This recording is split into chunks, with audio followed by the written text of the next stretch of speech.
Assalamualaikum everyone. In today's lecture, we are going to discuss the physiology, important practical, and this practical is about an experiment, and this experiment is determination of visual acuity.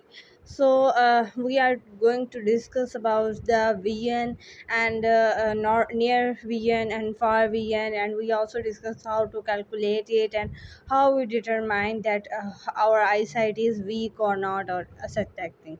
So be ready for this experiment. Before we are going to start our lecture, I request to you to please to subscribe my channel and also like my video so that I can make other content for you. So also discuss what experiment you want for your practicals. I will upload a video on such experiment, and also you can take any topic which you have some confusion, you can ask to me and I will upload a video for you. So let's start the lecture. So first we discuss what is visual acuteness. So first of all we will define it. So its definition, it is that it is defined as acuteness or clearness of a vision. Okay, the word acuteness and the clearance mean the same. So you are going to determine the clearance of vision, that what is your vision point. So another definition of it is that it is the power of the eye by which objects are distinguished by retina image, which can be appreciated regarding its shape and size.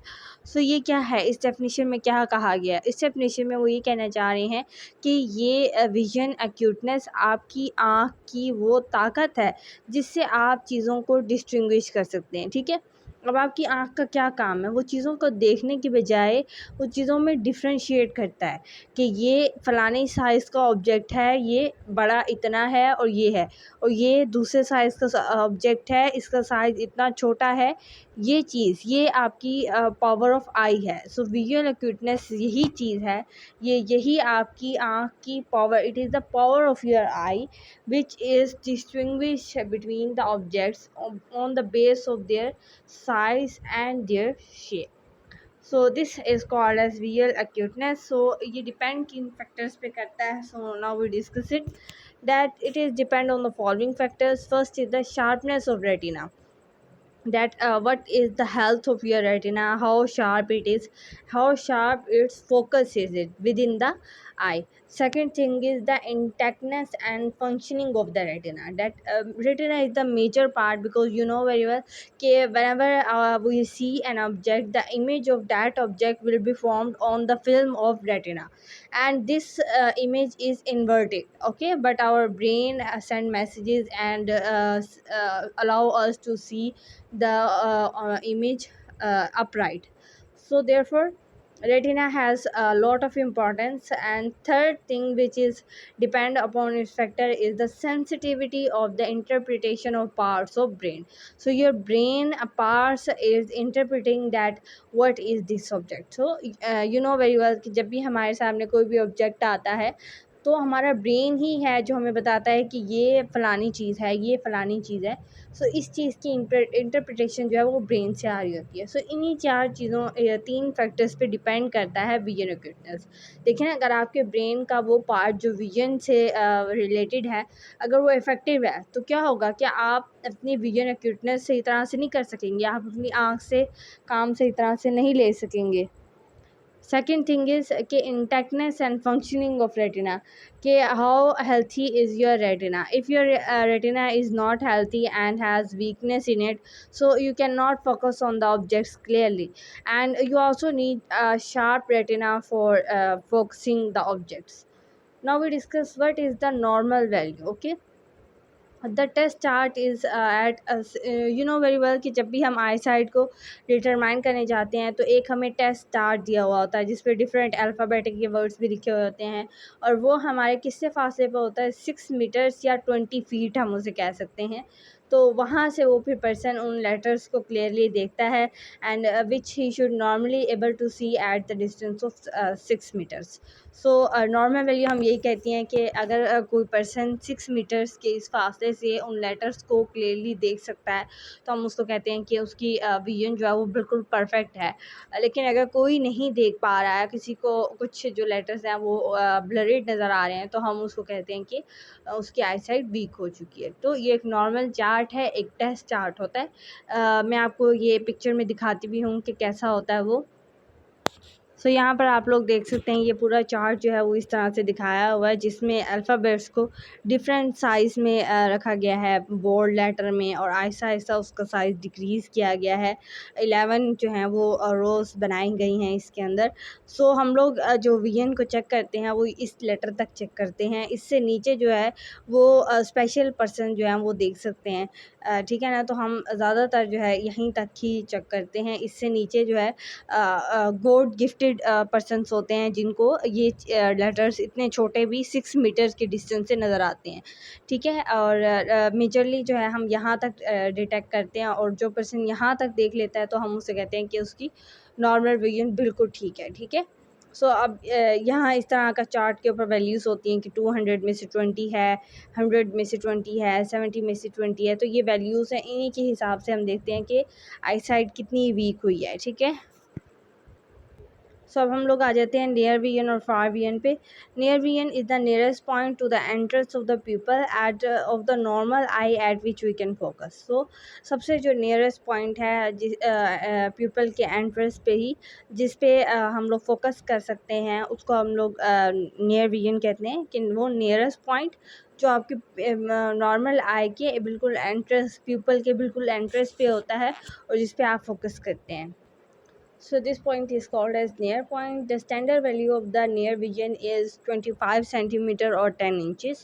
So ये आपकी near vision की वही एक standard value है जो scientist ने fix की हुई है, और वो 25 सेंटीमीटर और 10 इंचज़ है। तो इंचज़ में उसकी वैल्यू 10 आती है, और अगर हम सेंटीमीटर्स में लें तो वो 25 आती है।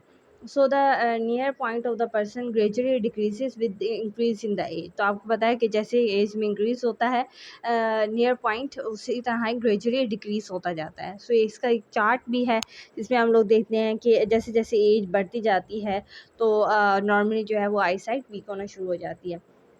बट कुछ लोगों में एज से पहले ही आई साइट का वीक हो जाता है, क्योंकि उसमें रेटिना जो है वो बहुत ज़्यादा वीक हो जाता है। The condition thus produce is known as far sightedness condition. So इस कंडीशन को हम फोर साइटेडनेस कंडीशन कहते हैं। अगर हम फार विजन पॉइंट पे देखें, the farthest point at which things can be seen clearly is called as far vision point. कि वो पॉइंट जिस पे आप जो दूर की चीज़ें हैं वो आप क्लियरली देख सके हैं। और the far point of a person is measure with the help of Snell chart. तो एक स्नेल्स चार्ट होता है जिससे आप फार पॉइंट के जो मेजरमेंट्स हैं वो आप कैलकुलेट कर सकते हैं। ठीक है, तो इस ये चार्ट का नाम आपने याद रखना है कि स्नेल्स चार्ट से आप फार विजन के पॉइंट्स को डिटरमाइन करते हैं। अब प्रोसीजर हम लोग देखते हैं, क्योंकि हमने अपना कैलकुलेट करना है और हम किस तरह से कैलकुलेट करेंगे। आपके पास कोई भी सब्जेक्ट आएगा या आप पेशेंट कह लें, तो आपने उसको कहना है कि वो बैठ जाए at the distance of 6 metre. Chart से आपने जो डिस्टेंस बनाना है वो 6 मीटर बनाना है from the chart, and the vision of person is tested by the mean of Snell's chart. और आपने वही स्नेल्स चार्ट जो मैंने आपको पहले भी दिखाया है इसी वीडियो में, सो वही आपने 6 मीटर्स पे उस ऑब्जेक्ट के फासले पे रख देना है। And the chart has series of printed alphabets of different size. मैंने आपको दिखाया है कि उस चार्ट के ऊपर अल्फ़ाबेट्स हैं वो भी डिफरेंट साइज़ के और से एक सीरीज़ में है, जहाँ पर ग्रेजुअली जो है वो साइज़ डिक्रीज हो रहा है अल्फ़ाबेट्स का। The chart has letter in normal size at the top पे जो है वो नॉर्मल साइज़ है, और जो कि हर पर्सन जो है वो देख सकता है 6 मीटर्स के फासले से। और आहिस्ता आहिस्ता ग्रेजुअली अल्फ़ाबेट्स का जो साइज़ होगा वो डिक्रीज़ होगा, और वो मैंने आपको दिखाया भी है। सो एट द लास्ट में है कि if a person can read the letter while standing at the distance of 6 metre he has the vision of particular is normal. So मैंने कहा कि अगर 6 मीटर के फासले पे एक पर्सन सारे वो जो सीरीज़ है उसको पढ़ लेता है, तो इसका मतलब क्या है कि उसका नॉर्मल है, मतलब उसकी विजन बिल्कुल ठीक है, उसकी विजन 6/6 है। So there may be other values for the far vision for the person, तो ये चेंज भी हो सकता है, उन्होंने ये बात की है। आखिर में आ जाती है क्लिनिकल सिग्निफिकेंस के, हमने ये एक्सपेरिमेंट परफॉर्म किया, इसकी क्लिनिकल सिग्निफिकेंस क्या है। So determination of visual accuracy of vision is important to find out whether the image forming method of eye is functioning properly और नॉट। सो इसका मेथड ये, क्यों हम स्नेल चार्ट लगाते हैं और एक पर्सन को आगे बिठाते हैं, तो इसकी क्लिनिकल सिग्निफिकेंस ये है कि हमें पता लगता है कि हमारी आई प्रॉपर तरीके से फंक्शन कर रही है या नहीं कर रही है, ठीक है ना।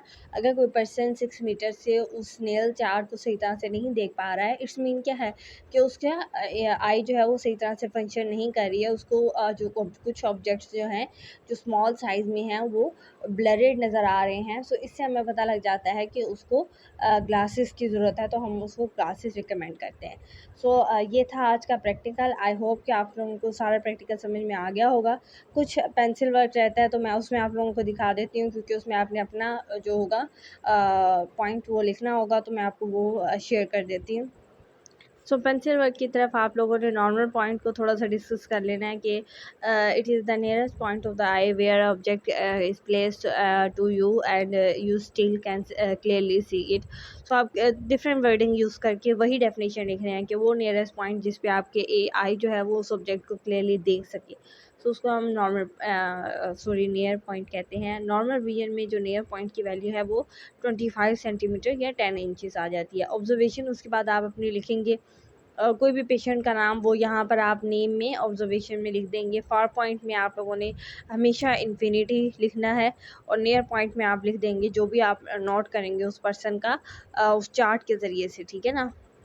आपने वही पॉइंट्स जो हैं वो लिख देने हैं, जैसे 20/100/20, 100 इतना, इस तरह वैल्यूज़ थी ना, तो आपने वही लिख देनी है।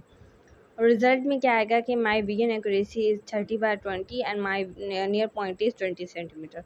तो आपने अपना विजन एक्यूरेसी को कैलकुलेट करना है कि मेरा 30 में से 20 आया है और नियर पॉइंट मेरा 20 सेंटीमीटर आया है, ठीक है। सो इस तरह से आप इसको कैलकुलेट कर लेंगे। आई होप कि आप सब लोगों को ये बात समझ में आ गई होगी और लेक्चर समझ में आ गया होगा। और अगर आपको फिर भी कोई कन्फ्यूजन है तो आप मुझसे पूछ सकते हैं कमेंट सेक्शन में, क्वेश्चंस करें, मैं उनका आपको ज़रूर आंसर दूँगी। और वीडियो को लाइक ज़रूर किया करें, सब्सक्राइब करें मेरे चैनल को, ताकि आपको इस तरह की वीडियोस डेली मिलती रहें। और भी अगर आप कोई भी एक्सपेरिमेंट चाहते हैं, चाहे वो MBBS का स्टूडेंट हो या डी फार्मेसी का हो, मैं हर किसी के लिए प्रैक्टिकल लिख रही हूँ। सो आप मुझसे कहें, मैं आपको वही प्रैक्टिकल लिखा हुआ सेंड कर दूँगी, ठीक है। So take care of yourself. I hope कि आप लोगों को सब कुछ समझ में आ गया होगा। सो मिलेंगे अगले लेक्चर में, तब तक के लिए अल्लाह हाफिज़।